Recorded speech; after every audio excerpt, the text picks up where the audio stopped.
A má-fé existe em todo lugar, né? A começar pelas desconfianças da urna eletrônica. Sei quem estava envolvido tecnicamente no SERPRO para o desenvolvimento da urna eletrônica.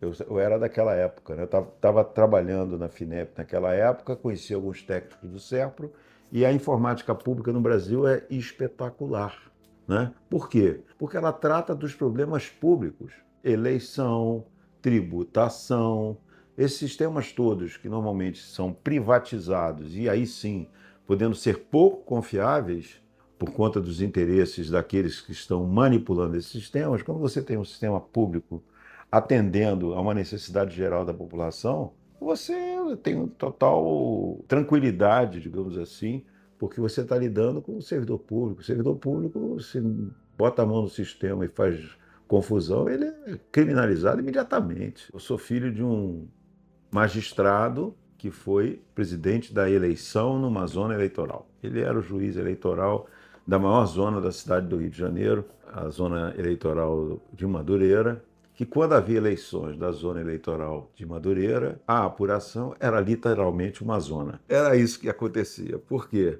Porque a quantidade de urnas espalhadas em Madureira era gigantesca. Como é que ficam espalhadas as urnas? Elas ficam em escolas e em várias salas de aula estão lá várias urnas. E naquela época eram urnas de papelão, em que tinha uma caixa lá que você não sabe que fins ela ia levar, porque só no transporte qualquer coisa poderia acontecer. E acontecia. Havia muitos caminhões que eram assaltados e o pessoal levava as urnas e queimava as urnas, dependendo do.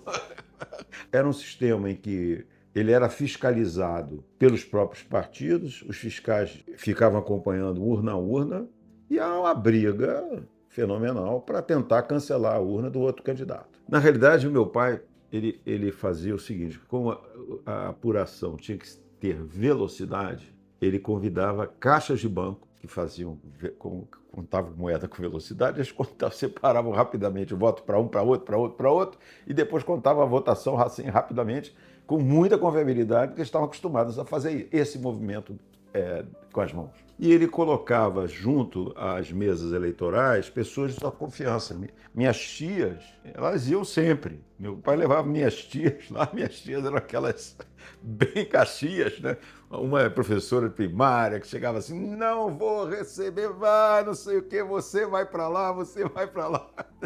Acalmava o povo também, oferecia biscoitinho, acalmava todo mundo. Era uma bagunça. Era no Maracanãzinho, era uma coisa enorme, rapaz. Aquilo ali era uma praça pública de guerra, entendeu? E que você não sabia como ia terminar. Vocês já viram pregão da Bolsa? Antigamente, que aqueles caras gritando, era a mesma coisa, uma gritaria. Ninguém se segurava. E era uma loucura, um agredia o outro, aquelas coisas ideológicas, né? Tinham sempre aqueles caras mais avantajados, né? Que iam lá em cima tentar ameaçar mesmo as pessoas, né? Às vezes o juiz, mas saía preso. Era aquela confusão. Né? Prende um, prende o outro, prende aquele. Era uma coisa maravilhosa. Aqueles que têm saudades desse passado certamente tiraram muita vantagem dessas situações. A urna eletrônica não acabou com isso, ela diminuiu isso. Você até hoje tem, no Nordeste brasileiro, por exemplo, ou nas regiões mais atrasadas, mesmo nos estados mais ricos da federação, você tem os coronéis que deitam e rolam. Fora empresas que ameaçam de demissão funcionários que pensem ou que façam ali, ou se posicionem de forma diferente daquilo que é a expectativa do empregador. Isso aconteceu várias vezes, levando a multas pesadíssimas em empresas. Isso aí não é um caso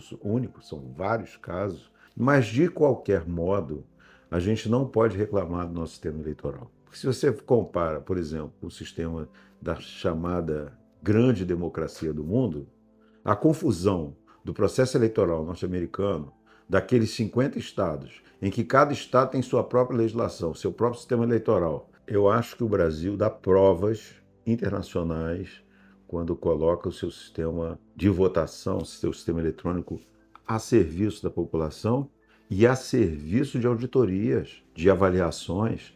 O tribunal não esconde nada. É absolutamente transparente o processo. Os caras falam assim: mas tem as planilhas, os caras lá dentro, no subterrâneo do tribunal, fazem umas manipulações. Eu acho que esse tipo de discussão ele é muito para tentar desmoralizar o sistema e tirar proveito. Agora, eu acho que as críticas são sempre bem-vindas quando se pensa sob o aspecto construtivo, fazer com que esse sistema evolua mais ainda. O que me preocupa no processo eleitoral hoje também é o uso da tecnologia nas redes sociais. Agora, com a inteligência artificial, vai haver muita manipulação da informação, as fake news, e às vezes com uma cara de verdade que é preocupante, mas eu acho que é próprio do processo civilizatório. A gente vai ter que enfrentar, não tem dúvida. O que é importante é enfrentar tudo com consciência, sabendo do valor daquelas decisões.